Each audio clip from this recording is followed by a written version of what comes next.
ابتدا ہے رب کریم کے بابرکت نام سے، جو دلوں کے بیت خوب جانتا ہے۔ دیکھتی آنکھوں سنتے کانوں کو شیراز الوی کا سلام۔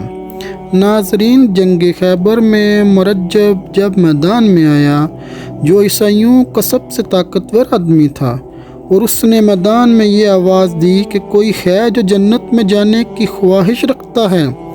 اگر ہے تو میدان میں آئے۔ جب حضرت مولا علی علیہ السلام میدان میں آئے تو مرجب نے اپنی شان بیان کرتے ہوئے یہ لفظ بولے کہ میں ہوں مرجب، سارا عرب جانتا ہے میری بہادری کے قصے، اور میرے مقابلے کا عرب میں کوئی نہیں، اور مجھے تلوار سے بہت محبت ہے۔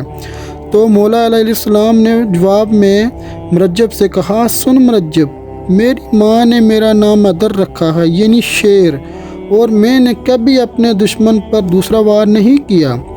مولا علیہ السلام نے تلوار کا ایک ہی وار کیا اور مرجب کے سر سے پاؤں تک 2 ٹکڑے کر دیے۔ یہ تھا ہمارا آج کا اسلامی واقعہ جو اختتام پذیر ہوا۔ اللہ پاک اب سب کو اپنی حفظ و امان میں رکھے۔ مزید اسلامی واقعات بیانات کو سننے کے لیے چینل کو ضرور سبسکرائب کریں اور بیل کا آئیکن ضرور دبائیں۔ اللہ حافظ۔